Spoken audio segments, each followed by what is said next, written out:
Economic recession is now a possibility, with South Africa's economy struggling and now having to deal with recent downgrades. Last week, S&P Global said the changes in the executive leadership, including the removal of Pravin Gordhan, pose risks to the country's policies. Fitch, the rating agency, also followed suit and downgraded South Africa's sovereign credit rating to junk status. Over the weekend, the ANC's head of economic transformation, Enock Godongwana, also admitted that South Africa could be on the verge of a recession.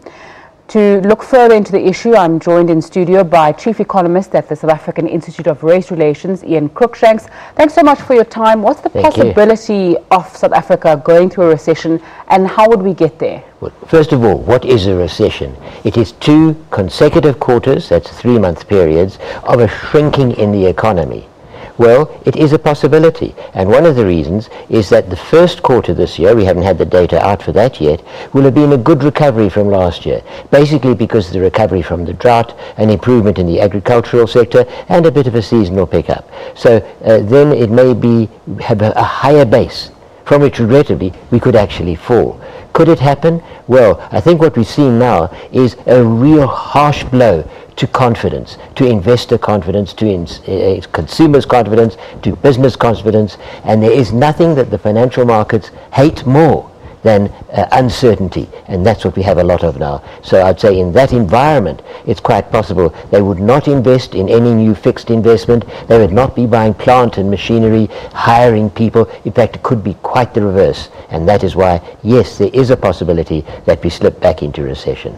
And what would the effects be on our day-to-day lives if we went through a recession? It would mean, first of all, fewer jobs available. Certainly, even people who have fixed jobs right now might find that with the company for whom they work doing less volumes, less turnover, certainly making less revenue and earning less profits, we may find that labor being put off for a while, and certainly the chance then of finding jobs for the unemployed is going to be very, very difficult, and that's going to mean a burden on the state. The state can't just say, well, let them starve. We don't live in that sort of world anymore. It'll be a question of trying to get social grants to a higher level from goodness knows what sort of revenue source, a difficult one to do. So instead of building roads and railways and harbours, we're simply going to be keeping people alive. That is not a growth scenario for the economy, and I'm afraid that is the risk that we're running right now.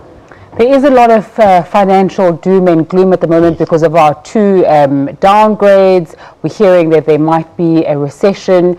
What can we do to prevent this, and what solutions are there in place, or what solutions would you suggest to make sure that we don't go into a recession and that we don't see the scenarios that you've just described? It's very difficult because it depends on the global situation as well, but certainly let's look at the internal situation. From every single person, every single company must learn to live within their means. Government should do that too, of course. They should not be spending more than the revenue they're collecting. Individuals should not be spending more than what they're earning, so that they don't say, oh, I like the look of that new car, that new outfit, or whatever, I'll buy it on credit.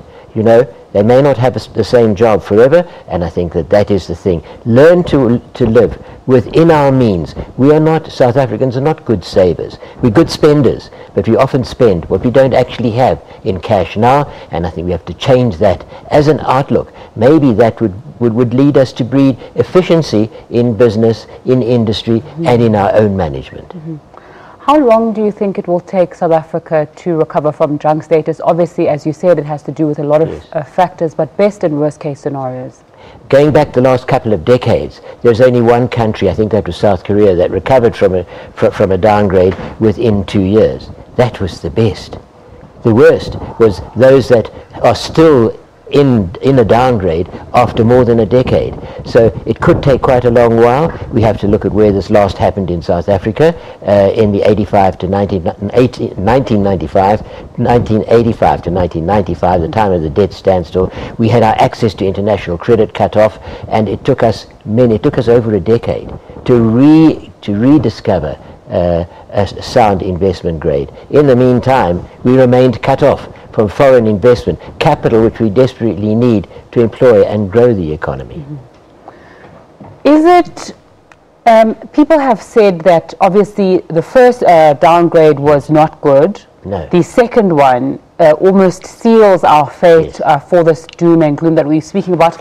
On the other hand, we're hearing some people saying that downgrades an opportunity for our economy, for transformation. So how do we find a middle ground between these two things that we're hearing? For transformation, yes, I think that is a fact. What it could do is bring home the reality of life in South Africa today from an economic point of view. Bring home the reality that there are no free lunches anymore, that we all have to get down and put in 100% effort if we want a reasonable return on our effort. I think that is basically what it comes to.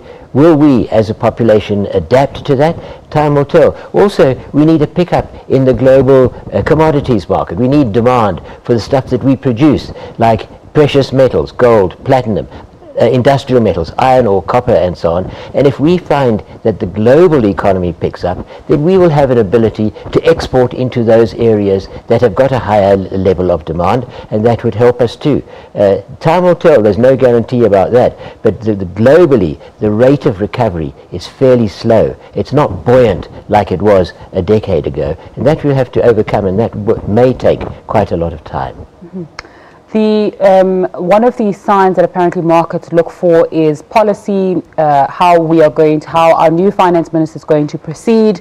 He has said that there will be no vastly different changes from Pravin Gordhan.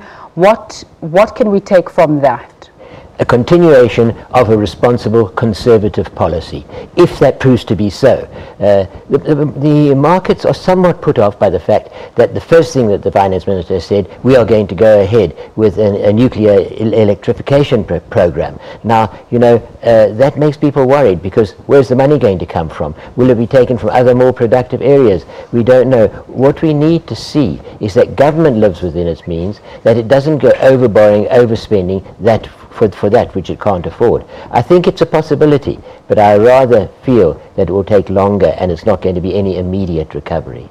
Ian Cruickshanks, thanks so much for your time. It's time for us to take a short break. When we come back, more news. Do stay with us.